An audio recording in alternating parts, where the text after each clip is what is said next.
Hey y'all, I'm back and I have more Glitch in the Matrix and we are almost done. I swear we are so close. This should be the last video from this article. There were 100 stories. We're on 80. I'm gonna try to do the rest of them. Let's get into this. I'm sure you guys are sick of these, but I'm not. At 12 years old, my mom let me stay in the truck as she went grocery shopping. As I wait, I see an old guy walking towards the truck with an indescribable look at me as if I know too much. He stops 5 feet from the truck, looks at me for a couple seconds, and then heads back the exact way he came. It was rather traumatic for some reason and very confusing at that age. 5 to 6 years later, my dad was showing me home videos of us at Yellowstone. At Old Faithful, I noticed this same guy. Same look, same clothes, peering at us on camera and at me through the TV. I'm freaked out just telling this. Who the hell is it? Who the hell is that guy? At a friend's place back in 2008. When we were all teenagers, we had a cool shed at a friend's that we would hang out in every weekend. It had 4 sets of bunk beds, tables, a fireplace, TV, fridge, etc., the whole lot. One night, we were all hanging out in there when I decided I needed a piss. I walked out the front door of the shed and started to walk to the right when I stopped. Now let me explain the layout here.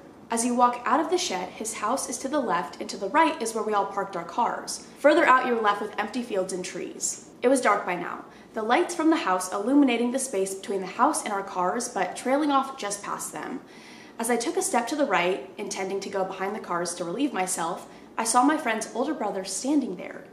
I watched him for a good 5 to 10 seconds as he stood there, facing into the darkness. He then proceeded to walk behind a couple trees in a car before he disappeared. Confused, I walked back into the shed and asked my friend what his brother is doing here. The conversation went as follows. "Hey man, what's your brother doing by the cars?" "What do you mean?" "He just walked off behind the cars." "I'm right here." I looked over and there his brother was, sitting down on one of the chairs with a drink, wearing the exact same clothes as I saw him in, and the only way to get into the shed was through the door that I was standing in the way of. To this day, I have no idea how it all happened. I'm guessing I was just seeing things, but the fact that I watched him walk away for a good 10 seconds has always puzzled me. I've never had anything else like this happen. He teleported! I got my wisdom teeth out in 2000, right around the time that the original Matrix came out on VHS. I was bombed completely out of my mind on Percocet after coming back from surgery. I had awful wisdom teeth. And my mom basically just dropped me in bed and went and rented the movie for me because I had never seen it in theaters. I remember being irritated that the sun through the window was making the TV glare and being too out of it to get up. And then a little bit after the black cat glitch in the Matrix scene, I passed out and apparently slept for about 8 hours. The tape in the VHS machine kept rewinding itself and playing over and over again. I woke up and the movie was at roughly the same spot as when I passed out, but it was completely dark outside. 0 time lapse for me. Completely lost my mind, started freaking out and screaming because I thought I had discovered the secret and somebody turned off the sun. I remembered crying and trying to explain to my panicked family who have never let me live it down. So not a glitch, just you're insane. But also I'd be so scared too, like high on Percocets, wake up and like you don't even realize time has passed, it's dark outside after complaint. Yeah, I get it. I was driving down the highway, about to make a right at a red light. No one next to me. As I'm about to turn, I hear crushing metal, terrible noises. No, come on! I look over and it's as if this red car drove into a wall. There was nothing even near him. His front end was completely smashed in, like there was an invisible wall. Oh, there's not even a fucking wall there? I thought he literally did hit the wall. I got out of the car to help the person. It was lightly smoking, or it could have just been steam, and no one was in the car. Weirdest thing that has ever happened to me. No one believes me. I wouldn't either. And I'm starting to believe I made it up, even though deep down I didn't. Nar loved that story apparently, couldn't shut up. That one is really scary. I really genuinely do not like that one. I have to move on. We're on 85. I think the strangest glitch I've found was back when I was in high school. I was talking to a friend on the phone, describing a dream I had about an ice skating rink, and then he starts to describe the rest of the dream to me from the opposite point of view. It was a while ago, so I don't remember everything, but we both described the scenery, what the people were doing, etc.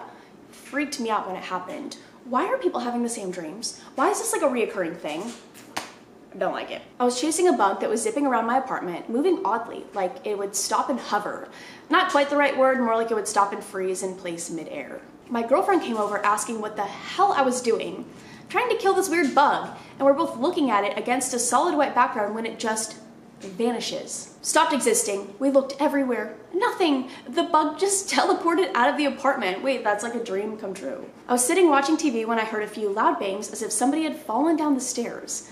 I ran out to see, but there was nothing there. Just as I went back to sit down, my brother fell down the stairs. Weems is trying to attack Nar, and I'm trying so hard to keep the situation under control. That's kind of funny. That's a little funny. Oh, he is plotting, and he is eating a piece of string. When I was around 12 and my brother was 15, we were at this huge playground we would go to on some weekends.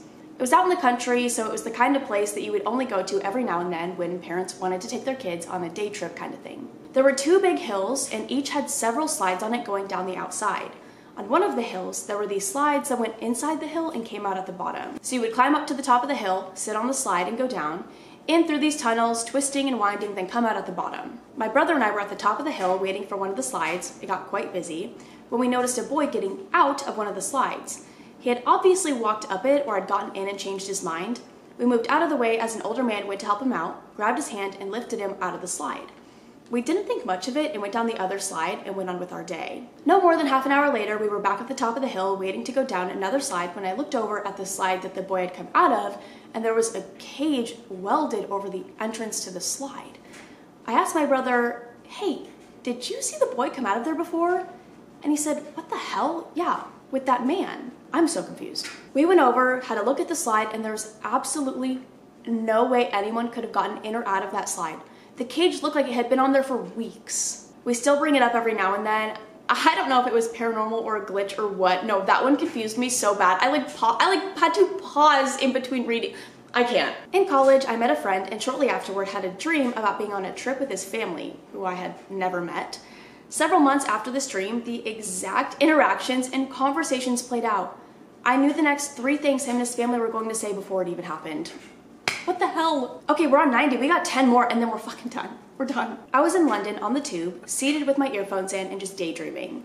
A super good looking girl sits down opposite of me. Brunette, beautiful eyes, red coat, and a very distinct tattoo on her wrist. Important. Right as the doors close, an old man gets on and stands right beside me, so I offer him my seat, which he takes. Stand for about 3 stops and he gets off, so I sit down. Brunette gets off on the 4th stop, but right before, she gets on the phone and starts speaking Italian, which I understand a little bit of.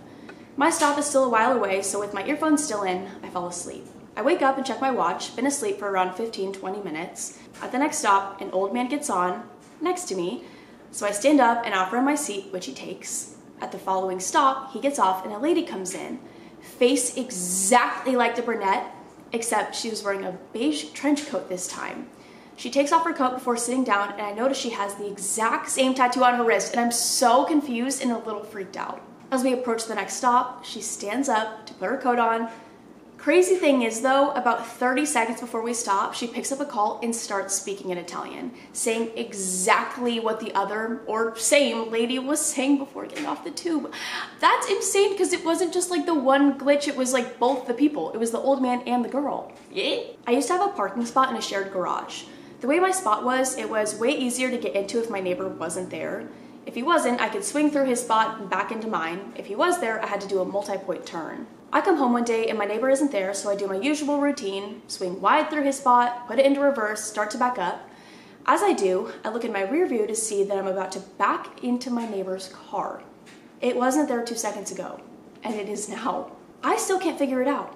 The position my car was in, it's impossible to get without swinging through his space. There's no other way to get into his space than where I was, so he couldn't have snuck in. His hood was cold. The weirdest of all was that you could see my tire tracks under where his car was, as if I had gone through the spot and he had magically appeared. There was this creepy little room at the back of the school stage. No light, small, and it locked from the outside. It gave us the heebie-jeebies. We were joking about backstage and locked one of our friends in. He flipped his shit, started hammering on the door. We were all laughing like a bunch of assholes. Then his screams start mingling with the hammering and shaking of the door. We stop laughing and we're all staring at the door. Then suddenly all noises stop. Also, I fucking hate you guys for that. It's not even done, but I hate you guys for that. That's so mean. We're all silent now. Then we start calling his name.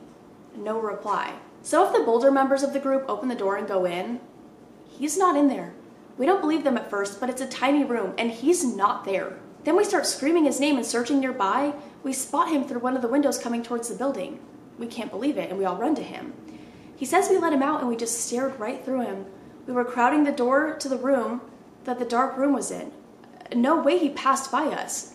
I still have no idea what happened that day. Yeah, that one's freaky. But also you guys are a bunch of fucking assholes. 93. I shuffled a deck of cards back into order. The thing is, I now know how it happened.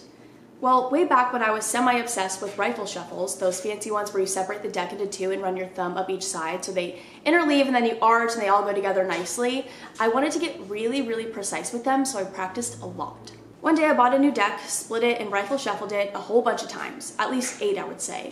Then I idly ran a thumb up the deck just before I put it down, and every card was back in order.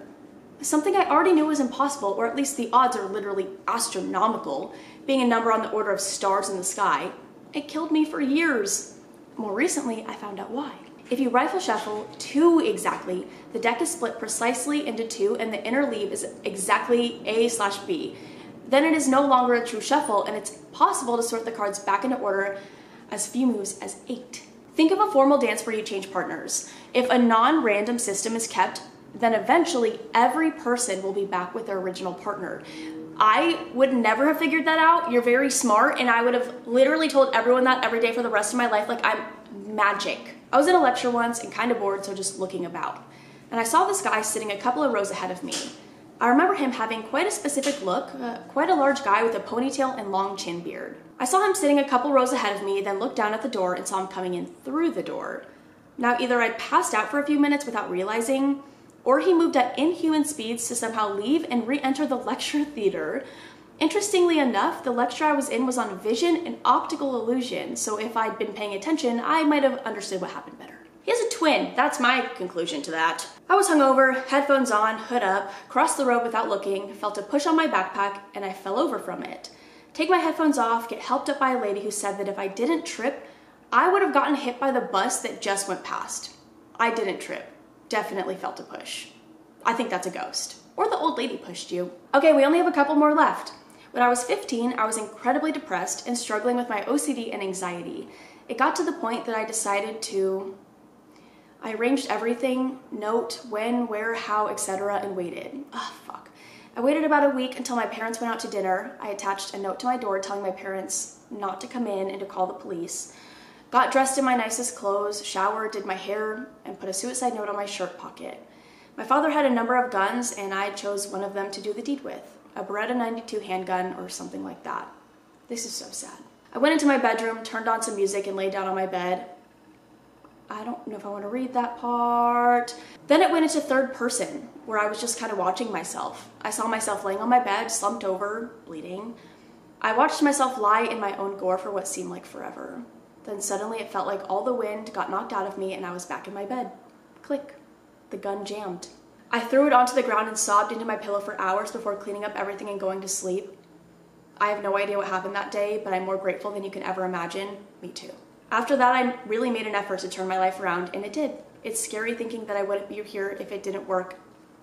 Oh my God. That's genuinely heartbreaking, and I'm sorry that you were ever even at a point where you thought that that was like your only option. I am so happy that you're still here. Wow, that really is crazy. We are on 97, we're almost done. I've been reading the stories on the subreddit and have enjoyed them, so I thought I would share my own weird story with you guys. Happened in early 2000 when I was working at a juvenile detention center in a small town in Oklahoma as a corrections officer. I was working nights at the time and went to work at 9 p.m. This one night when I arrived for work, my supervisor looked confused and asked me what I was doing there. I said, I work tonight. And he said, but they said you called in a few hours ago saying you were sick. I was a bit confused and said, it must have been someone else, and they got the message wrong. After everyone else showed up for work that night, it was a bit more weird, but we carried on as usual and assigned everyone their places for the night. I went to work in the control room where I usually work. The control room is the center of the prison that has direct controls over the cameras, doors, phones, and everything. After I relieved the guard on duty and settled in for the night, I looked at the message that said I called in. It said that I had called at 6:50 and said that I had gotten sick while cleaning up after the storm. There had been a storm the night before that was a bit bad, but not anything that I had to go clean up. It was truly weird. The supervisor came into the control about that time. He was also a friend of mine outside of work, and we started talking about it and how odd it was. I decided to call my wife at home and tell her about it while he was still sitting there. I picked up the phone and dialed. After 2 rings, a man picked up the phone with a raspy voice saying, hello? I didn't know what to say for a few seconds. I looked at the phone to make sure I dialed the right number, and I had. After a few seconds, the person said, hello, again, in the same raspy voice. I said, hello, who is this? "This is Taylor. Who is this?" the person said. My head started spinning because my name is Taylor. I said in almost a scream, "Where is Anne?" He said, "Anne's in bed. Who is this?" I dropped the phone and told my supervisor to ring me out. I had to get home, and I took off towards the door. I hear Dave pick up the phone behind me and say hello, followed soon after by "what the fuck" rather loudly. Weems! This one is insane. I ran to my car and drove home faster than what was legal, my mind racing the entire time. Busted through the door and my wife was sitting watching TV and was shocked at me being home. I asked her who was there and she said no one has been here. After a rather long talk with my wife, I went to call the prison to tell them what was going on, but the phone was dead. I went back to work, and when I came in, Dave was acting weird and asked me, "How the hell are you doing this?" He told me that when I left, he picked up the phone and the person on the other end sounded like me. He kind of freaked out and hung up the phone. A minute later, he could see my car leaving the parking lot. I had called back from home and asked what the fuck was going on. He said I was a bit irate and said I was sick and did not feel like playing these games and was telling him to stop prank calling me and hung up. After convincing him I had no idea what was going on, we went back to work. Later, I find out that the phone line for my area had been knocked down the night before by the storm. This is absolutely the strangest thing that has ever happened to me. That gave me the ickiest feeling ever. I don't really understand what is happening, but I don't like it. I don't even know how to move on from that one, but we're going to. My dog was sick, and the only vet was 2 hours drive from my house in the mountains, so I had to leave him overnight. The vet assured me he would be okay and not to worry. Oh, I don't want to know what happens to this. Oh, wait, I just kind of read. Never mind. I went home to bed around 4 a.m. I woke up and saw my dog at the foot of my bed just staring at me. I jumped out of bed and he was gone. Wait. I immediately called the vet office. It was a 24-hour vet. And when the night shift girl answered, I said, "My dog is dead. I just saw him." She asked me my dog's name, then told me she had just checked his kennel 30 minutes ago and he was fine. I asked her to check again. She came back to the phone a few minutes later and said, "You're right. He's dead." What the fuck? Oh my god. That makes me literally want to cry. And your dog came to say goodbye to you. Oh, I can't handle this. I can't handle this. And we're almost done. We have 2 more. Let me begin by saying I was born in 1998, so this is by far the weirdest experience I've had. Anyway, I'm not much of a dreamer, but when I do dream, it's usually very lucid and memorable. So I had a dream that my mother was alone in an old, really poor-looking house with my newborn sister and was waiting for my dad to get home. It was dark out, and my mother was anxious, waiting at the door, hoping my father would show up. The house was a one-room structure with only 4 or 5 candles illuminating it. I was casually talking to my mother, saying it's all okay, reassuring her that everything is okay. Suddenly, my mother looked at me and was thanking me for being with her while she was alone and for protecting her. The next thing I know, I wake up. I thought it was an odd dream, but didn't think much of it after I showered and went to work. Fast forward 3 days, and it's a Friday night. My parents and I are outside in my front yard, sitting around a fire talking. My parents began joking about how my mother used to pop my father's bike tires when they lived in Mexico. My parents are Mexican, and they came to the US in '95. I asked what's the story behind that, and they begin to explain to me that back when my sister was born in 1991, they lived in an old shack in a poor part of a small town in Mexico for a year. My father had the habit of going out on his bike with his friends to drink and not coming home till the next morning, so my mother would pop the tires on his bike so he wouldn't leave. I laughed and didn't think much else until they continued on about it. My mother said she would be terrified of being home alone in the tiny house because they lived in an alley known as El Callejón de la Llorona, which translates to Alley of the Weeping Woman. For those unfamiliar with the Weeping Woman, it's an urban legend in Mexico about a ghost woman who roams areas of Mexico, even parts of the US, weeping for her missing kids, so naturally, an alley named after the ghost is going to be terrifying as fuck. My mother continued on saying how terrified she was in that house alone and would wait praying that my father would come home. My father then made a joke saying something along the lines of, "Why did you want me there? You claimed your guardian angel was protecting you." At this point, I thought, okay, what the fuck? I asked my mom more and she told me that she one night was visited by a man who seemingly came out of the wall, but she felt comfort and I can't say this word, familiarity, I don't know how to say that word around him. It doesn't matter, you know what I'm saying. He sat and spoke to her, reassuring her it's okay, before the man seemingly walked back into the wall. My mother said after this she felt a strong calmness around and was no longer afraid of being there. This tripped me out considering I was born in '98 and had never heard a thing about my mother's story until a year after I had had that dream. Or until, sorry, they did not say year. I don't know where I got that from. Until after I had heard that dream, whatever, had that dream. What the hell am I saying? Okay, and finally, this happened a little while ago, like a month ago maybe, and it still messes with my head. I was walking with a couple friends down the street, nothing weird or crazy. In the middle of my sentence, I abruptly stopped like I hit a wall. I also felt like my shirt was wet, but I'm going to assume that was some weird unrelated thing. At first, I thought I ran into a post, but there was nothing there. I thought nothing of it and kept walking. Skip ahead an hour or two. I'm walking the opposite direction, drinking from my water bottle, talking to a friend, different one this time, and I abruptly stop. Again. I feel like I ran into something and my water bottle spills all over the ground in front of me. I look around and sure enough, I'm in the exact spot as an hour prior. I have no clue how this happened and it still messes with my brain and my concept of reality. Same, like an invisible wall, or what the hell are you hitting, a pole? And that was 100 Glitch in the Matrix stories. It only took me like 5 videos, but we got through it and I loved every single moment of that. I love these stories so much. I don't know why. They're just so crazy to me. They're so unexplainable most of the time. And if you guys have any crazy Glitch in the Matrix stories that you want to share with me in the community, I will have my subreddit linked down below. Again, I'm not sure if I didn't even ramble in my last video, but I don't think I have anything to say. I might skip it for this video. I might just gather a bunch of stuff and make a really long rambly video soon. I don't even know if I have anything to say, but I'm gonna try to like think of everything that's been going on in my life. My brain is empty right now. So I am gonna go. I love you guys so much. I will see you in the next one. Bye.